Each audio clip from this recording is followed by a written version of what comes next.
love this stuff.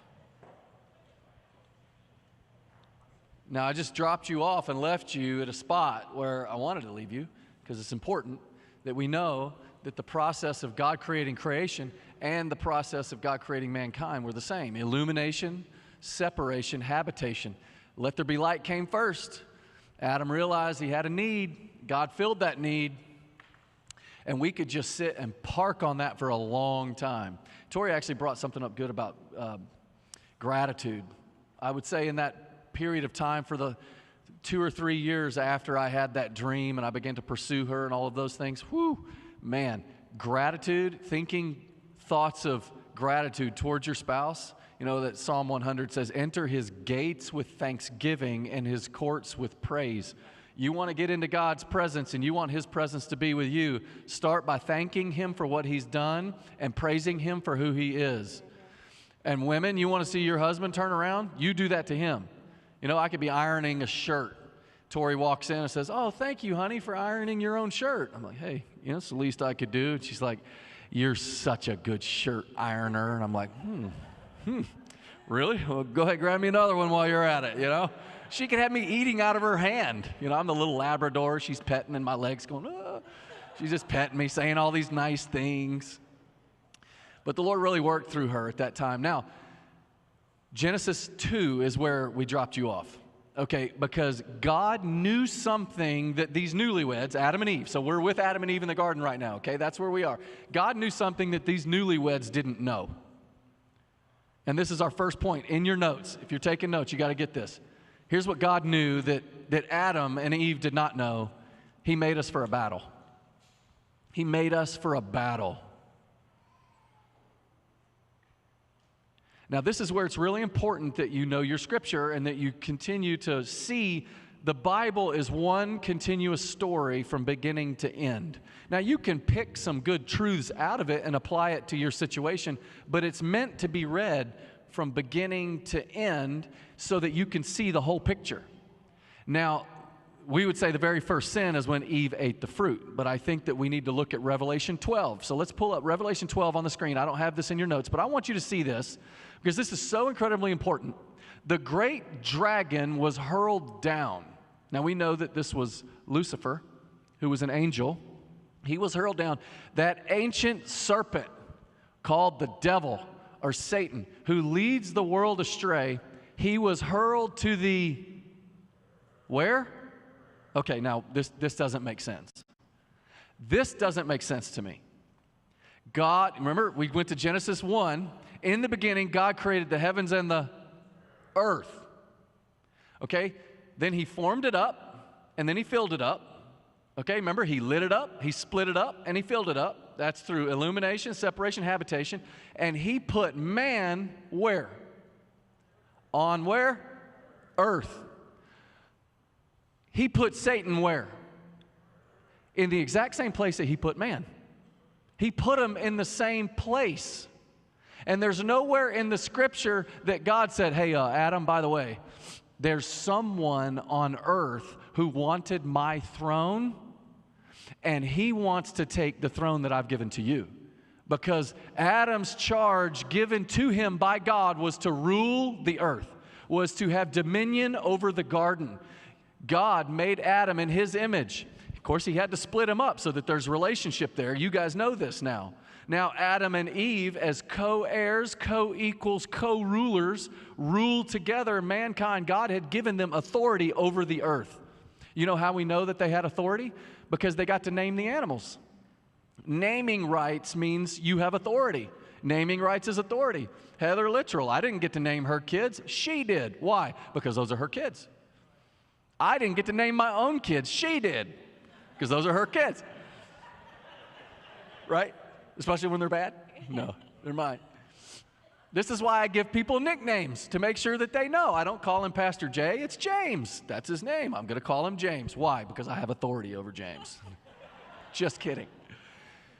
But naming rights. So God had given Adam and Eve authority to rule their domain. Satan, this is long before God had created man. There was a battle in earth. There was a battle in heaven. And Satan wanted God's throne. You know what Satan wanted? He wanted God's authority. Like, God, why are you the one that gets all that authority? I want that authority. And so God's like, okay, you want to fight? I can't fight you because that wouldn't be a fair fight. So I'm going to name Michael. Hey, Michael, go grab some angels and go do what you need to do against Lucifer. And Lucifer grabs himself some angels that are like, yeah, it's not fair. God gets all the glory. God's the one on the throne. Lucifer should have the throne. And so then Lucifer and Michael fight. And how did it work out? Lucifer got his butt kicked and got hurled down. Now, I've always wondered, why didn't God destroy Satan right there? Just destroy him. He didn't destroy him. He defeated him. He defeated him and has allowed him temporary residence here until one day he's ultimately destroyed. Are you guys following me on this? Because if you can see this, and if you can see the battle like this in your marriage, you will realize you were made for a fight. Because when God showed Adam his need, that he needed someone else. When God showed him that, and Adam is naming the animals and doing all these things, and then all of a sudden God puts Adam to sleep, and he separates feminine from masculine, and he does this. Who do you think was watching the surgery? Where do you think the devil was? He was probably watching this thing the whole time, okay? And now all of a sudden, here's Eve standing in front of Adam with no clothes on, and he looks at her a certain way, and he's like, whoa, man. And that's where she gets her name, whoa, man. And sure enough, listen, but who do you think was watching this?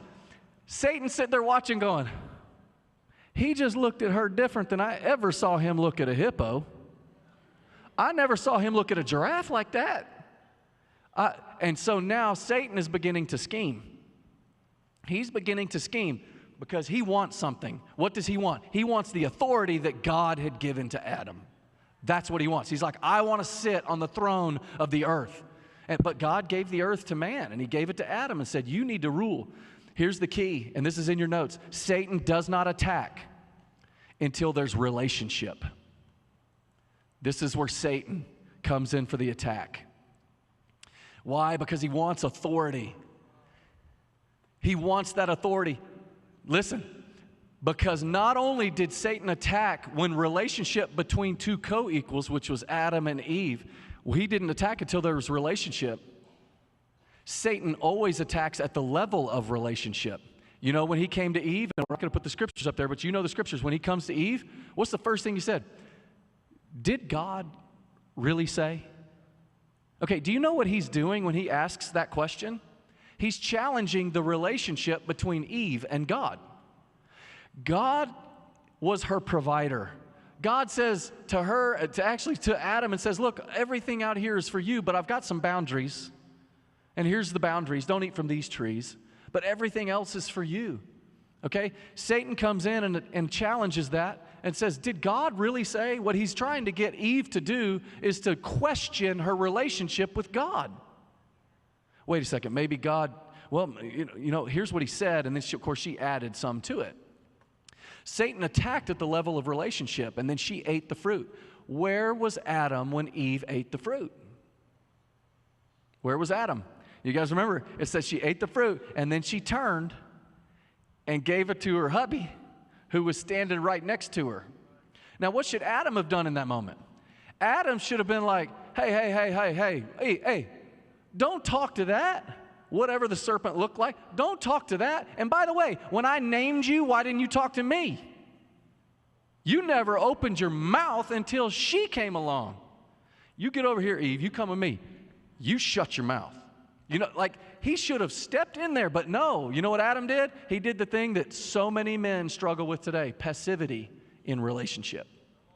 See, you're getting out there and you're creating this big, awesome business. You're making all this money, and your wife can't stand you because you're passive in your relationship. What she wants you to do is to put you under her arm because she came from your rib, which guards your heart, but you guard her, and then you step in. And you're like, no, we're gonna rule together. You're my girl. You can't be talking to him. You know, girls are too nice. You know, somebody comes up to Tori and talks to her, which doesn't happen, but still it's, hypothetical. She's like, oh, what a nice guy. I'm like, he ain't no nice guy.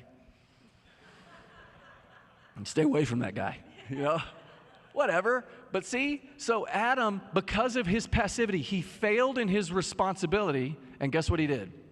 he handed he handed Satan his authority. Now, here's what you have to understand. Satan did not steal Adam's authority. You have to believe that is true, because Satan can't steal anything from you. You are more powerful than him. Greater is he who is in you than he who is in the world. Satan can't take nothing from you. Okay? You have to give it to him. You got to give it to him. So Adam, because of his passivity, failed in his place of responsibility, gave up his authority. And Satan, from that point forward, became the prince of the earth. That's bad news. Good news. There was a second Adam. Jesus was considered the second Adam. He fixed up what the first Adam messed up. He lived this sinless life, okay? And he died a brutal, excruciating death, but he held true. And he lived this life without sinning. This is why Satan shows up in the Garden of Gethsemane. He's like, I gotta try to take him out one more time. I gotta take him. Because if he lives this life sinlessly, I lose my title as the prince of the earth. And the first Adam gave it to me, and I want to keep it. But Jesus, look what Jesus did. He did it. He hung on a cross. He goes down and he's buried. He goes down into hell. He snatches that authority. And now guess what he does? He gives it to you and me. He gives it to you and me. And when we come together as a husband and a wife, together in union as one, where we willingly choose each other because we recognize there is a battle, that God knew that Adam was going to be attacked and that he needed the one weapon that would be his best weapon. He needed a battle buddy. He needed a battle buddy, and he gave him exactly what he needed. And together as one, they became the warring mechanism that God could rule on earth through. That's why your marriage is so incredibly important. This isn't just some, hey, we need to communicate better together. You need to understand Satan wants to rip you up. He wants to rip you up because he wants the authority. See, he can't rule the earth anymore. He can't. But you know what? He can rule your life. He can rule your business. He can rule your relationship. That's what he can do. In your notes, I wrote, fighting together draws us together. Fighting together draws us together. I don't know how many of you dudes, maybe some of you women watched the movie Gladiator. Russell Crowe's got these nice little muscles, Here he is, he's fighting, and he is one of the scenes I think is the best scene in the whole movie, and he's this Roman, he used to be a Roman commander, but now he's thrown in prison, and he has to go out and fight the Roman gladiators in the Colosseum. And it's not a fair fight. These gladiators have all these weapons and all this stuff, but here Russell Crowe and Maximus Decimus, that was his name in the movie. Maximus is coming up, and there's all these other prisoners in there. And as they're coming up, and you can hear the chants of the crowd, and it's bloodlust there in Rome, and they just want to see these prisoners be annihilated, and all these bad things were happening. And as they were going up, Russell Crowe says, how many of you fought in the army? Several of them. I did. He said, then we have a better chance to survive if we stay together. And then he tells them, on my command. And then they come up and the gates open up and there's all these other gladiators out there and there's spears going everywhere, and these prisoners run to the middle of the auditorium of the Colosseum, and they get out there, and a couple of the guys instantly lose their lives. You got heads coming off, you got all sorts of stuff going on, and then Maximus starts yelling out, as one, come together, and they come together and they put their shields up, and the next thing you know, they come together as a fighting machine that begins one by one to take out every single one of those Roman soldiers and those Roman centurions. They began to take them out to a point where they had victory. The whole movie shows us that fighting together draws us together. How does hundreds of young men who are complete strangers from different parts of the country come together for 12 weeks of boot camp as Marines, and then they go off and they're put into a foreign battlefield, and they come back 3 years later, a band of brothers? How does that happen? Is there steps 1, 2, 3? Is it another fellowship gathering? No, it's battle. It's that God made us for battle. And He's given us a battle buddy. Fighting together draws us together. I want to give you this thought. And then we'll let Tori tell you a story. The beauty of marriage is discovered when a couple chooses to no longer fight against, I wrote that in all caps, I don't know if it's against each other in a personal war, but rather alongside one another in a spiritual battle. Here's what Satan does. He gets us fighting with each other. Because when God comes and says, hey, Adam, where are you? He's like, oh, I'm over here, I'm hiding. He's like, how'd you know you were naked? You know, God tells him that, and he's like, well, she ate the fruit. I mean, you gave her to me, you know. So now he's fighting against instead of alongside. And Satan, who's now standing over there with his new authority, he's standing over there just laughing his head off. He's like, man, this plan is actually really good. It's working out better than I thought. You know, so now Satan's over there going, wait, now he just blamed her. I'm going to try to get couples to fight face to face with each other and no longer shoulder to shoulder, because I know something that they don't know. If they fight shoulder to shoulder, I can't win. I won't win. And if I don't win, then I can't keep authority, and authority is what I want. Listen, how you see the battle determines how you fight it. If you can see it like this, you will see that we have an adversary. He makes accusations for your agreement. He is an adversary who makes accusation, and he is out to take you out. And if you can see that in your own relationship, you'll fight it the right way. How you see the battle determines how you fight it.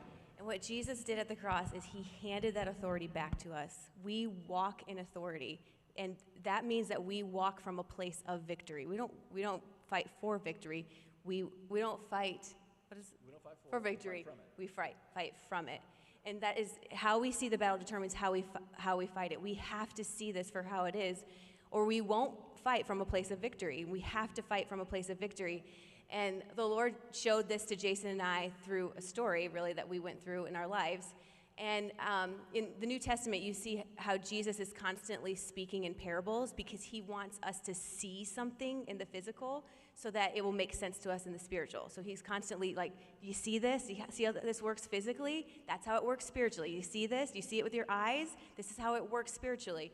And I think the Lord still speaks to us that way today. I think that when he came to earth to speak that way, he was preparing us to continue to speak that way. And so for me in my personal life, in our marriage, the Lord has spoken through physical manifestations of spiritual truths over and over again, where he's like, do you see it? Do you see it? Okay, now move forward. And so the Lord did that for us through the sport of CrossFit.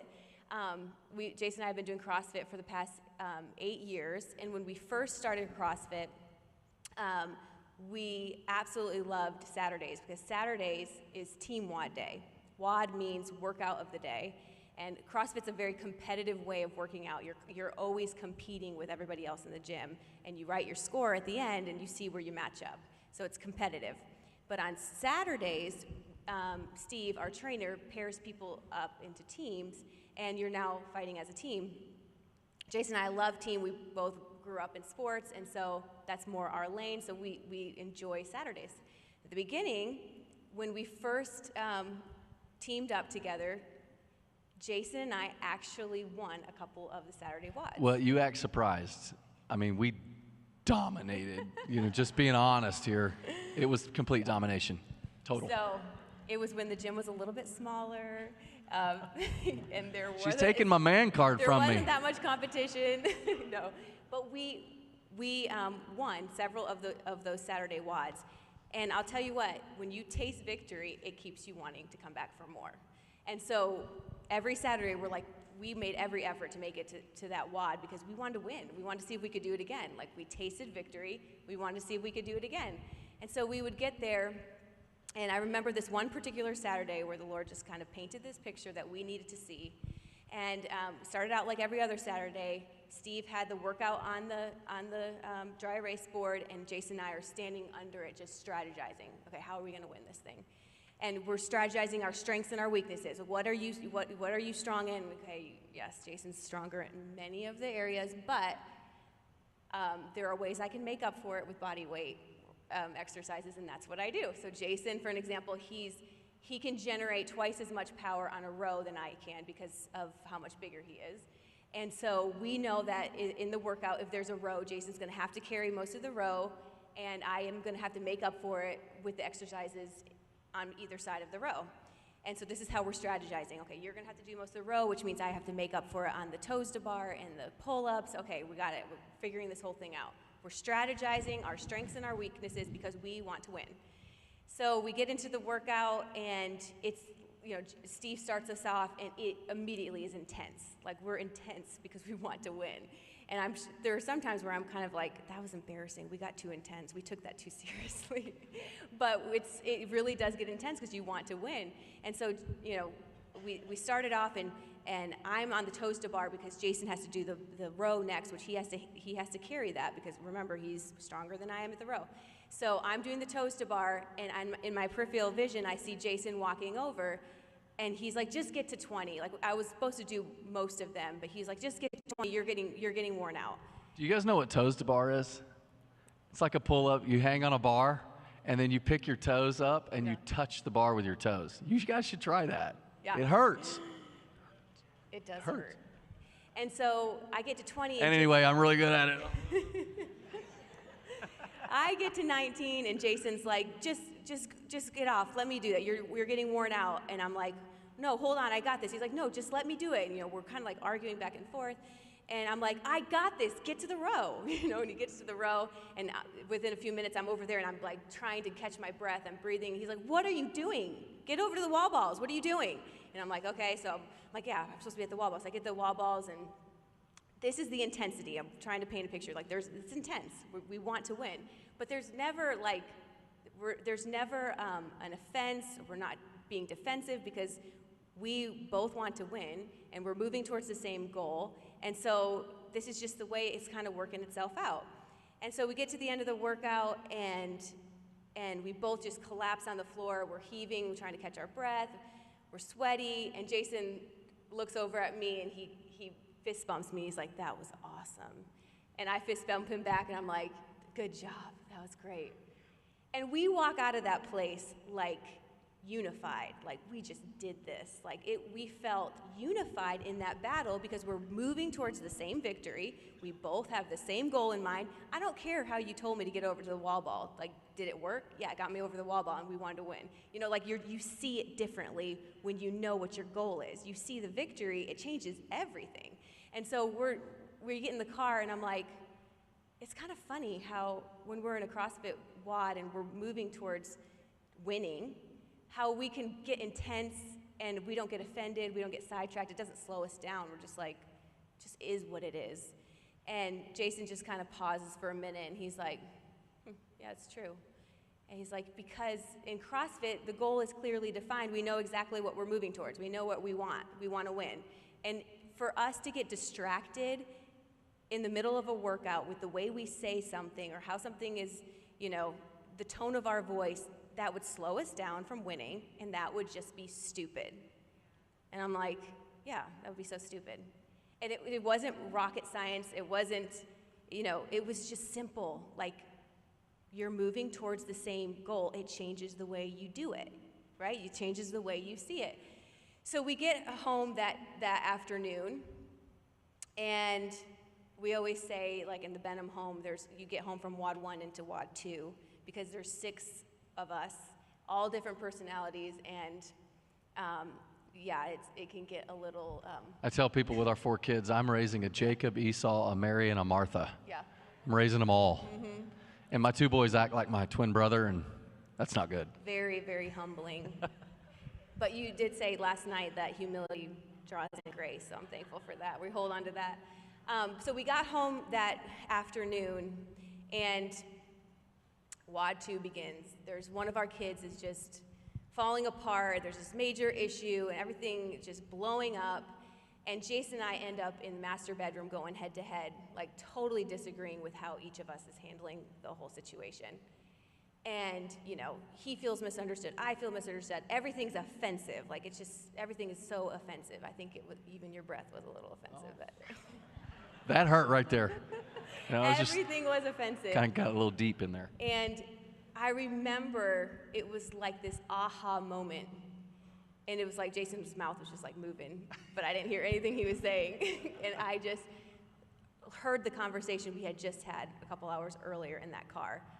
Yeah, because it's clearly defined. We know what we're moving towards. We're moving towards victory. For us to get sidetracked in the middle would just be stupid. You just hear that. And I'm like, babe, what are we doing? Like, what are we doing? We have the exact same goal for this child. We both know what we want. We know what the victory is. The victory here is his soul. Yeah. And what are we doing? This is stupid. We're being stupid, aren't we? He's like, yeah, we're being really stupid. And it was just this aha moment where we're like, where did we fall into this pattern of fighting face to face in a battle that's futile, where we don't win. We never win. No wonder we're not motivated to victory, because we're not being victorious. Like, we need to experience victory to be motivated for more victory, but this is not where it's found. This is futile. This is a face-to-face futile battle. And we were kind of like, we're done. I'm done with this. Like, let's see this for what it is. And it changed our perspective that day. And I can't tell you how many times we're like, whoa, wait, we're seeing it wrong. We're not going to win this way. I want to win. And what happens is when you taste victory, you have to taste victory to be motivated for more victory. In CrossFit, we've learned this. Jason has now had 3 surgeries on his knee because he likes victory. He likes to win. And so that led us into 3 surgeries on his knee. So we don't compete for victory or for the win at CrossFit. We just want to walk out, not limping. We compete for survival. For survival, at this point. Yes. Just want to survive. But it changes the way we do it. We don't, it's really not that intense anymore. When there's not like that motivation because we think we can win. It really does change the way we even work out now. So, but what it's taught us is that you have to fight from a place of victory. Like, we can do this. We got this. We can actually win this, but we don't win it this way. So I don't want to mess with that way anymore. I want to win. And that winning spirit, it's so powerful. When you get into that battle together, it's amazing how it draws you together. Now, we're not advocating that you could talk to each other, certain ways or anything like that, because we have a whole different talk on how to approach each other. And then our little 5-step method of communication that will really help disarm things. But when you're in the battle and you're recognizing that we're here to win, we are here to win. We know that there's an adversary who's trying to get us to fight face to face. Okay, full stop right there. Let's pray. Full stop.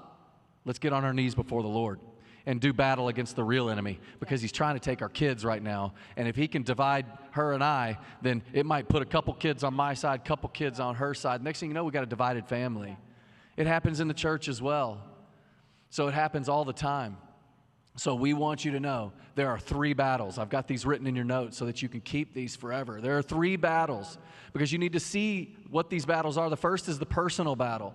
This is our fight over sin. We all know what that is. It's our personal struggle.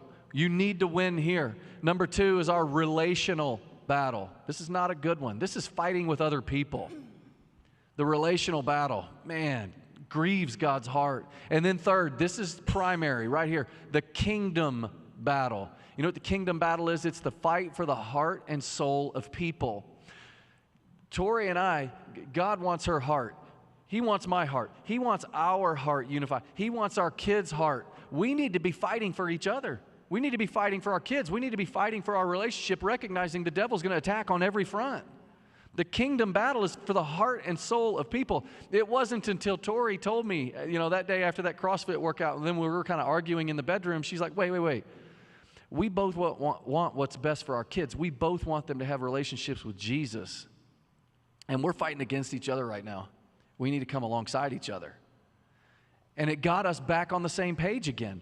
But here's a statement that you have to hold on to this and hold on to this and hold on to this. And I've got it in your notes. Satan wants to keep you defeated in the personal battle, occupied in the relational battle, and powerless in the kingdom battle.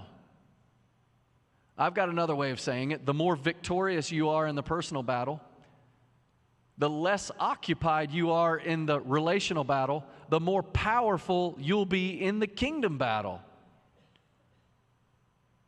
So listen, win in that first battle. Listen, there may be men here who are struggling with something that you hadn't opened up and talked with your wife about yet. You need to talk with her. Sin grows in secrecy. Do not post it on Facebook. You go to her, you go to God, and you go to good brothers in the Lord. Women, there may be some things that you're struggling with in your mind that you've never opened up to God about, and He knows it already. You need to open up, and you need to open up to some other women. There may be some stuff going on in there. Sin grows in secrecy, and David says in Psalm 51, where he says, when I kept secret, my bones wasted away. Do you know that what goes on in your mind will either positively affect or negatively affect your physical body? You will open yourself up to sickness and disease according to the thoughts that you have in your mind. So it's incredibly important. But here's the key, that when you are victorious in that personal battle, when you're staying out of the relational battle, stop fighting with other people. Who the heck cares that so-and-so said something over there to so-and-so? So what? Who cares? You know, when you come to a great church family like this, and Tori and I are a part of this family again. We were with you guys back at Cannon School, and God's brought us back. We're part of this family again. But you know what? It's not perfect. Jay's not, well, you're almost perfect, right? Almost perfect. But when that almost perfect shows some imperfection, don't go somewhere else. Look, stay. We're family.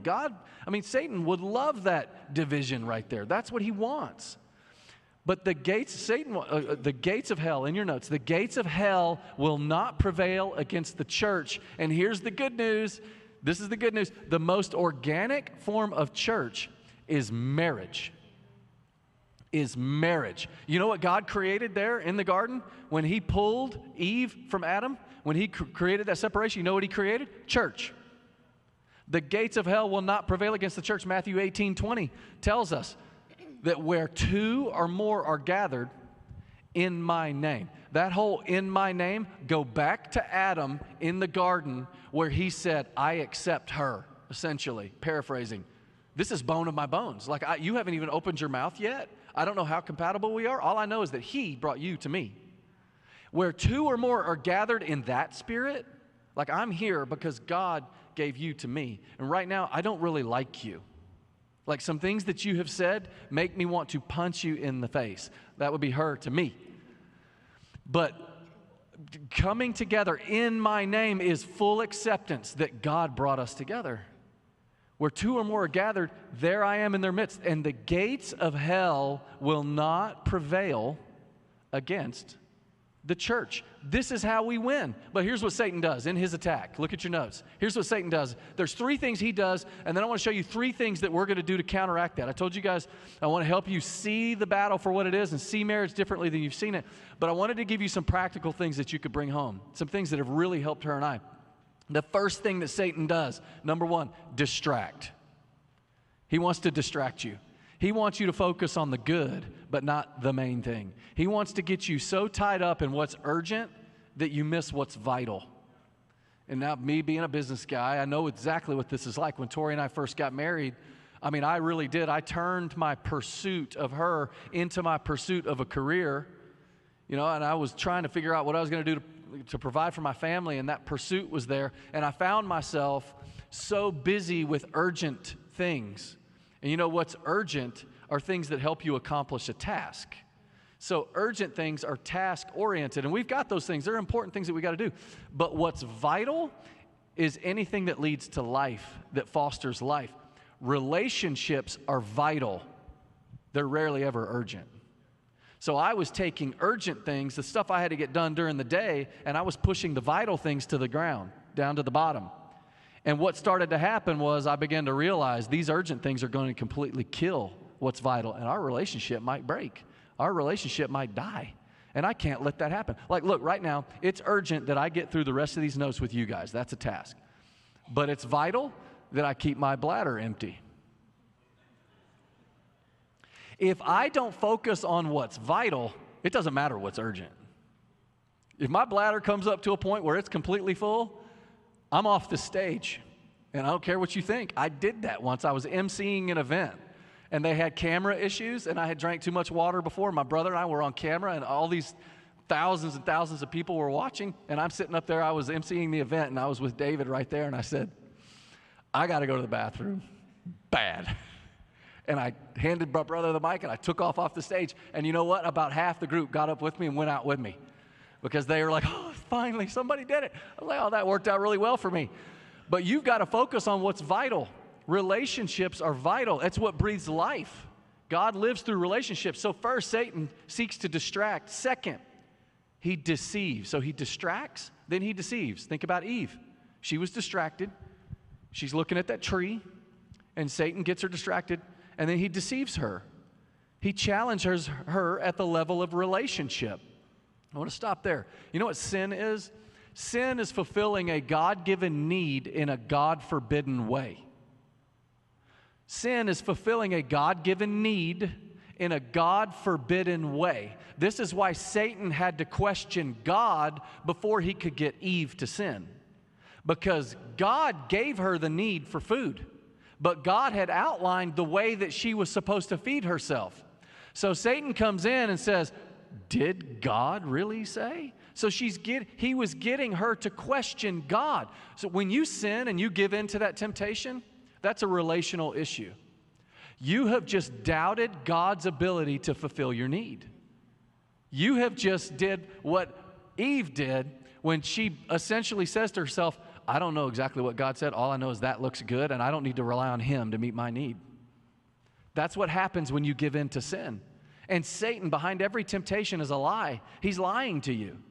Remember, he knows the only way in to get us to sin is to attack our relationship with each other, to attack our relationship with God, because he knows how to get in. Remember, he did not attack mankind until there was relationship.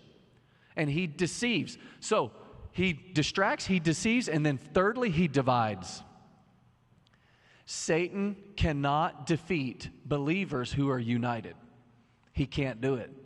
Remember, God separated the two, so there was a division. So God created that division, but then he created them to do what? Come back together freely by choice so that they could become one. Satan can't beat that. He can't beat that. Now, he will if he can distract you, he can deceive you, and he can divide you. But the good news is we have 3 ways that we can defeat him. 3 ways that we defeat Satan. The first thing that we do, recognize. We recognize. Now, you'll see a lot of this in Romans 12, 1 and 2. But I didn't put these scriptures up here. I want to give you guys this little pattern. The first thing that we do is we recognize the lies of the devil. Like in our bedroom when Tori and I were going at it with each other and arguing, and then all of a sudden, boom, she recognized something that I didn't recognize. All I knew is that I was right and she was wrong. But she recognized Satan was putting some thoughts in my mind that weren't good. Listen, God uses good people and God uses bad people. God can speak through good people and God can speak through bad people. Satan can speak through bad people and Satan can speak through good people. This is why Jesus looks at Peter and says, that confession you just gave me, that I am the Christ, you're a rock, and on this rock I'm going to build my church. And just a few minutes later, Peter says, hey, you're not going to go to you're not going to go to be killed and all that kind of stuff. I'm not going to let you. And then what does Jesus say to Peter? Get behind me, Satan. He's looking right in his eyes, and Peter's like, wait, you just called me the rock, and now you just call me Satan? Jesus didn't call Peter Satan. He called Satan Satan. Jesus could see the spirit that was giving Peter the words. You see why it's so incredibly important that we look beyond our spouse?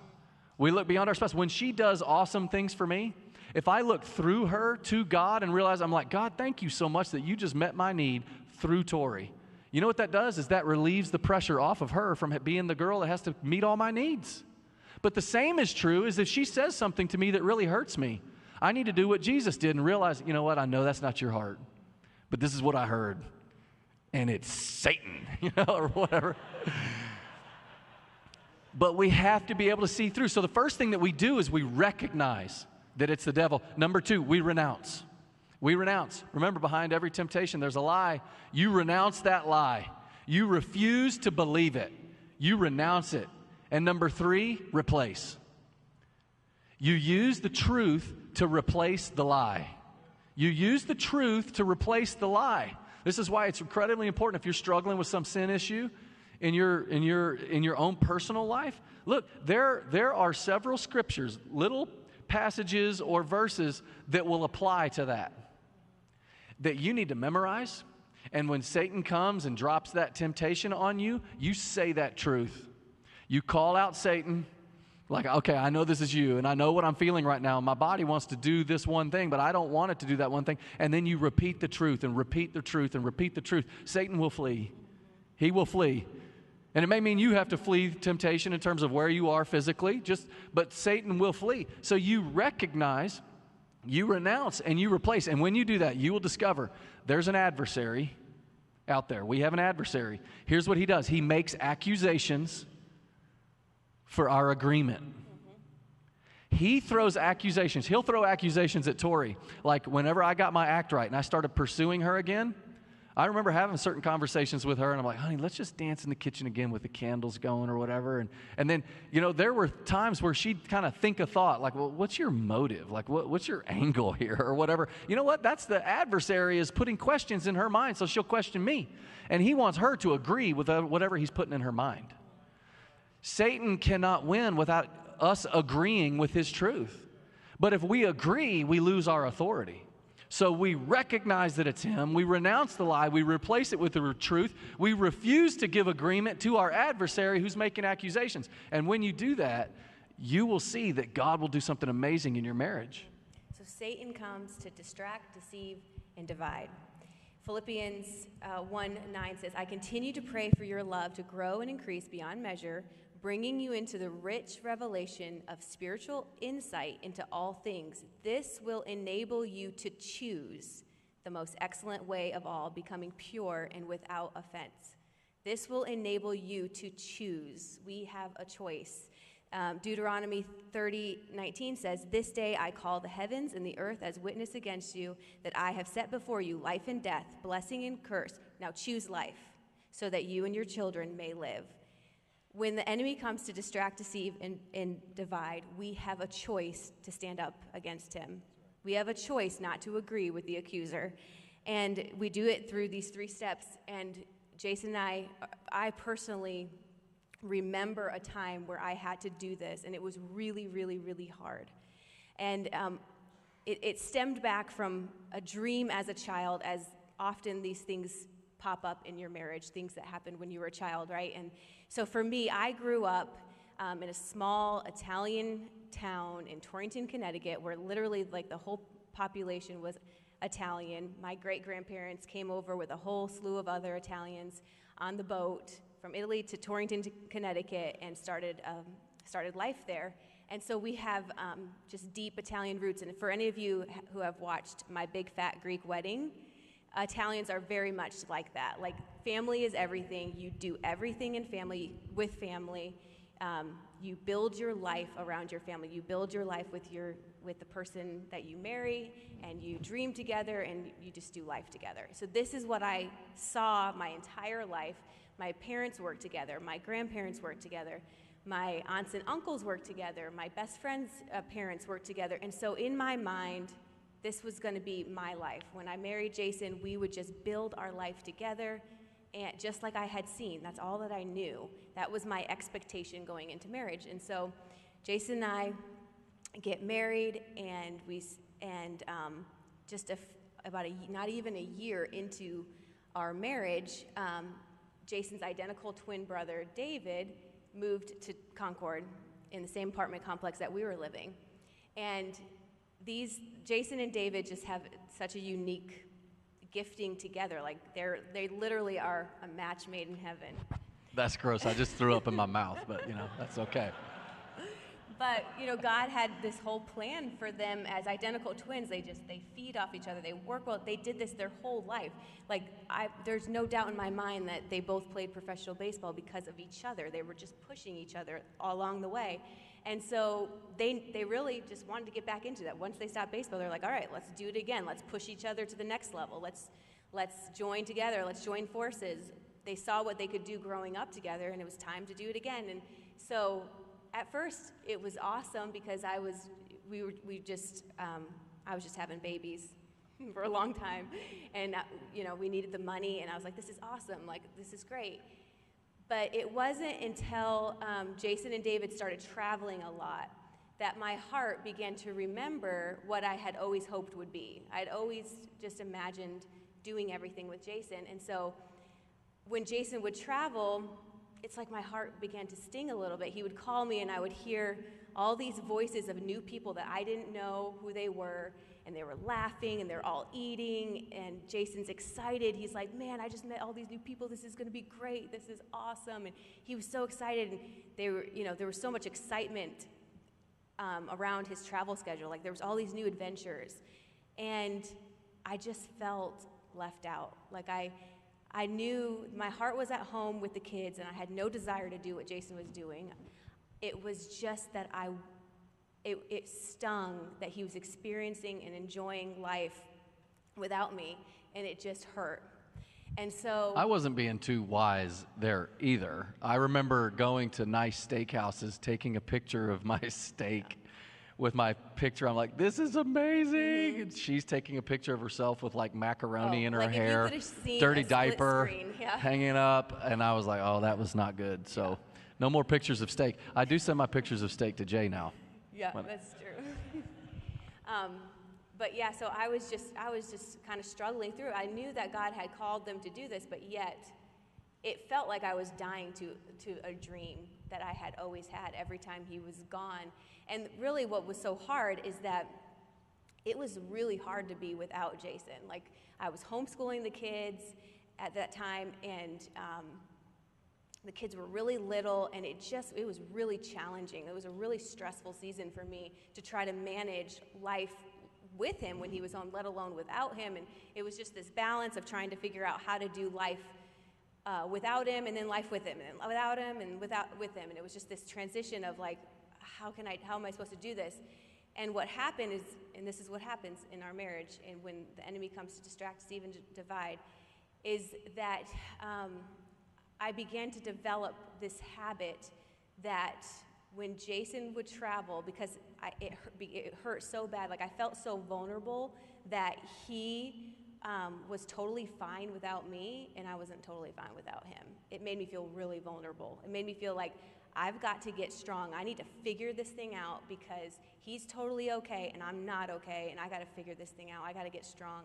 And so my habitual way of dealing with that was when Jason would leave, I would get really strong and I would put a wall up. And I would be like, Jason would come home and there was just this wall.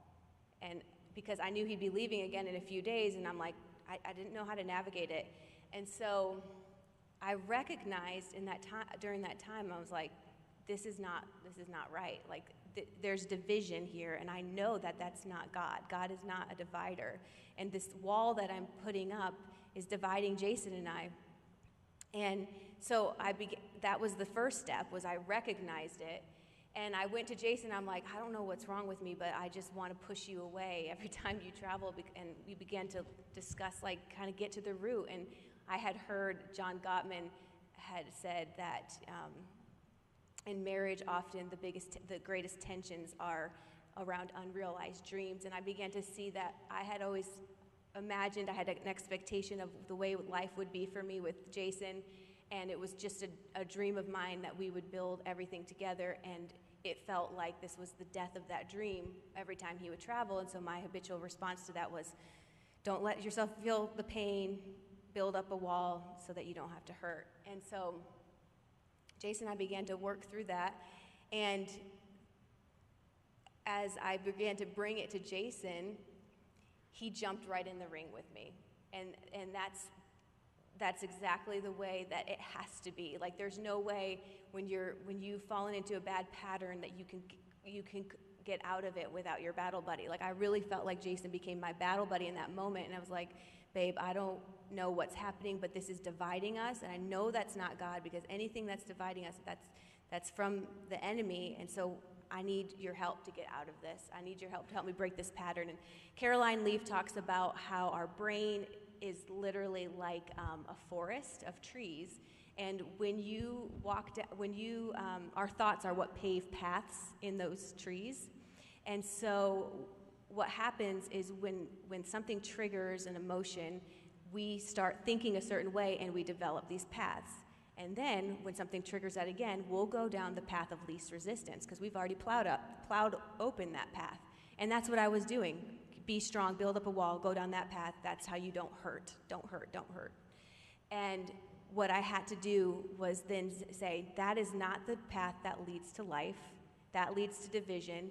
I'm not going down that path anymore. As much as I want to go down that path because it's the path of least resistance, it's the path that seems very easy in this moment, but it doesn't lead to life, and I need your help. And so literally he would call him like, I feel triggered. He would feel this trigger of like, I want to go, I feel it hurts, it still hurts. And we would just be like, no, we would replace the lies with truth. What is really true? And so we'd replace the truth, we'd replace the lies, and we took those steps that recognize, renounce, replace, and we began as a team to develop a new pathway and let that old pathway get overgrown to where it wasn't the path of least resistance anymore. And it honestly and truly, this is actually neuroscience. This is how it works. This is how our brain works. And the Bible tells us this is how it works too, through the renewing of our mind. And now neuroscience is saying, yep, that's actually how it works. It's really cool. Well, and during that time, what was really fun about that was Tori knew that she would get triggered, and then I would come home, and then she would feel this distance, and I knew there was distance. I mean, we all know when it comes, and there's that distance between us, and I'm like, oh boy. I'm like, God, please, help her with this breakthrough, because she was buying into the lie at the beginning. She was buying into the lie that I needed David more than her, and that I was fine without her, and all these things. And so I remember her telling me, she's like, okay, I'm going to get through this. I know Satan's creating division, and I'm like, oh, that's so awesome. Come to give her a hug, and she's like, get away from me, So it was awesome. It's like, oh, that's great. Okay, woo, duck, miss, bob and weave. Okay, I'm not sure how to do this, but we're going to work through it. Oh, wow, you caught me there. It was great, though, but we were doing it together. It doesn't mean we're uber spiritual. It just means there's truth, and if you use truth, the lie is gone. It can't stay around. Okay, now I want to end with this. I'm going to give you this for our last 3 little points, because I want to give you the foundation for the fight. Don't put the verse up yet. Because you guys remember in Matthew 4, when Jesus was led away by the Spirit into the wilderness to be tempted, and he came out victorious. You guys remember that? That was like the battle of his life. I don't know that he went through a battle that difficult up to that point in his life. Like, that was battle royale. God the Father knew that he had to get his boy ready for that. We look at that in Matthew 4, 1 through whatever the verses are, but what we don't often recognize is it says the Spirit led him away. So we know the Spirit took him there to a place where he was going to do battle, and that Jesus was victorious, and he did that, what we just said. He recognized that it was the devil, he renounced the lie, and he replaced it with the truth. So Jesus, that's how he won in the temptation when he was in the wilderness. But what we don't see is the foundation for battle. Where was he when the Spirit removed him from the situation? Where was he when the Spirit pulled him away and said, okay, now you're going to go into the wilderness? Where was he? Now we're in Matthew 3. Now put the verse up there, Matthew 3, 16 through 17. Jesus was being baptized. Look at this. As soon as Jesus was baptized, he went up out of the water. At that moment, heaven was opened, and he saw the Spirit of God descending like a dove and alighting on him. Okay, and just get this. And a voice from heaven said, a voice from a dad to his son, "This is my son, whom I love. With him I am well pleased." Just think about that for a second. God was about to take his boy and put him in the wilderness for the fight of his life. He knew that, but he knew his boy needed to know something. He knew he needed to know 3 things. This is what he needed to know. You're mine. You're mine. He needed to know, I love you. He needed to know, I like you. Those 3 things. You're mine. I love you. I like you. You are my son. You are mine. Whom I love you. With him I am well pleased. I like you. Those 3 things. Do you know what your spouse needs to know? You're mine. I love you, and I'm pleased with you. I like you. That's what your spouse needs to know. But there's a mystery in marriage. You want to know what that mystery is? Your marriage is not about you and your spouse. Your marriage is about you and God. Your marriage is about you and Jesus. Because here's the truth. God wants to say those three things to you through your spouse. God wants to say those three things to you through your spouse, but it doesn't stop there, because God wants to say those three things to your spouse through you. God wants your spouse to know that He loves her so much that He gave you to her. God wants you to know He digs you so much. He loves you so much, and He likes you, and like He's so jacked up pleased with you that He gave you that husband.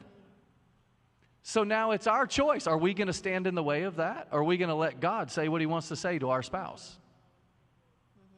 You see, God knew Jesus was going for a fight. God knew marriage was made for a fight. We were made to defeat the kingdom of darkness. And God wants you to know you're loved. You're His. And He digs you so much. Now, are we going to apply that in our marriage? And when we do, I promise you, the gates of hell will not prevail against the church. Now, I want to end it this way. And I asked Pastor James if we could do it this way. I want you guys to all stand up with me. Okay. This is great. I love this. This is so awesome. Okay, now, don't just stand up. I want you to come forward. Now, I don't know if you're all going to be able to be down here. I'm not going to make you kneel, but I want you to come forward. This is fun. Tori and I do some marriage stuff. We do it in our home, and oftentimes when we'll talk these things with couples, we'll get a big group of people together, and I always end it the same way. So I've got a few buddies of mine who have been with me and have been in these little things that we do in our house. I always end it the same way. I have a song that I'm going to sing. I'm just kidding. And she's going to dance. It's great. Okay, I have a song that I specially picked out for you guys. Okay, this is an awesome song. And it really, you need to listen to it. But I want you guys to do what we all did at prom. I want you to do what we all did in our wedding, and we're going to dance together. And I'm coming down there, and I'm going to come down there with you. I'm telling them, shut the lights off. We're going to dance. And you know what we're going to have? We're going to have a moment. We're going to have a moment with our spouse to where we can let them know, you're mine. I love you. And you know what? I really like you. And I know we got our issues, but we're going to enter the battle. When you enter the battle for marriage, you'll discover the beauty of relationship. Isn't this fun? Don't you love this? So I've got a song, and then when I'm done, James, where are you? Okay, you're going to dance with your wife. Okay, and then you're going to come up here and close us out, or is Anthony going to do it? You're going to do it? Okay. Now, can you kill the lights? Cue that song. We're going to dance together, and I'm coming down there with you. And I got gum for the occasion. I don't know if you guys do, but I got some gum.